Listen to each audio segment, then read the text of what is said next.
The next day. कपड़े पहने होंगे, इनके सर से पानी के कतरे गिर रहे होंगे। जिस मस्जिद पर हजरत ईसा अलैहिस्सलाम उतरेंगे, उस मस्जिद में इमाम मेहदी अपनी फौज के साथ नमाज की तैयारी कर रहे होंगे।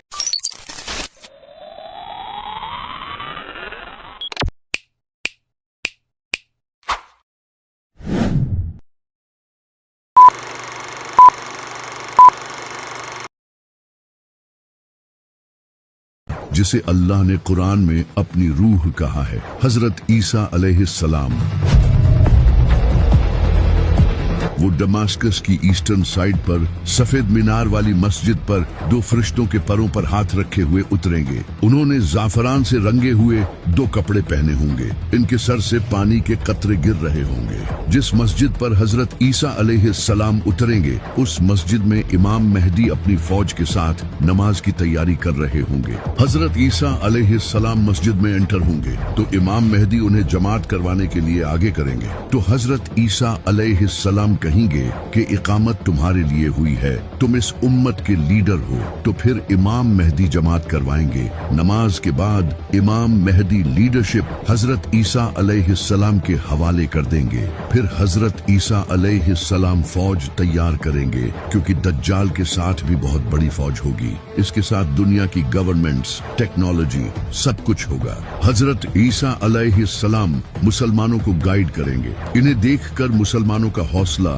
और ज्यादा बढ़ जाएगा, क्योंकि अब इनमें एक नबी मौजूद होगा और शायद से हजरत ईसा अलैहिस्सलाम के पास कुछ स्पिरिचुअल पावर्स भी होंगी। इसी वजह से जब दज्जाल को पता चलेगा कि हजरत ईसा अलैहिस्सलाम इस दुनिया में आ चुके हैं, तो वो भागने की कोशिश करेगा। नबी सल्लल्लाहु अलैहि वसल्लम ने फरमाया, हजरत ईसा अलैहिस्सलाम को देखते ही वो नमक की तरह पिघलेगा और इसी तरह वो मकामे लुद पर पहुंचेगा और भागने की कोशिश करेगा। मकामे लुद जहां आज इसराइल का बेन गुरियन एयरपोर्ट है, यानी कि वो किसी प्लेन में भागने की कोशिश करेगा, लेकिन हजरत ईसा अलैहिस्सलाम वहीं उसे नेज़े से कत्ल कर देंगे, जिसके बाद इसका खून बहेगा और ये जाहिर हो जाएगा कि वो कोई खुदा नहीं बल्कि एक धोखेबाज इंसान था। इसका सारा हाई टेक इल्यूजन खत्म हो जाएगा।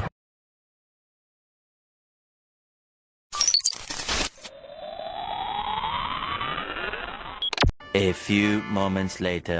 दज्जाल की मौत के बाद इसकी आर्मी भी कोलैप्स हो जाएगी। बहुत से लोग इसे छोड़कर फिर से इस्लाम कबूल कर लेंगे, कुछ भाग जाएंगे और कुछ लोग जो दज्जाल के फॉलोअर्स होंगे वो बीमारी से मर जाएंगे। हजरत ईसा अलैहिस्सलाम और इमाम मेहदी भी लोगों को दोबारा से दीन की दावत देंगे। पूरा दज्जाली सिस्टम भी खत्म हो जाएगा। हजरत ईसा अलैहिस्सलाम उस वक्त दुनिया के सबसे बड़े लीडर बन चुके होंगे। वो नबी सल्लल्लाहु अलैहि वसल्लम की शरीयत के मुताबिक हुकूमत करेंगे। नबी सल्लल्लाहु अलैहि वसल्लम ने फरमाया, हजरत ईसा अलैहिस्सलाम इस दुनिया में इस तरह इंसाफ भर देंगे जिस तरह पहले ये दुनिया नाइंसाफी से भरी हुई थी। इसके बाद लोग दोबारा जंग नहीं करेंगे।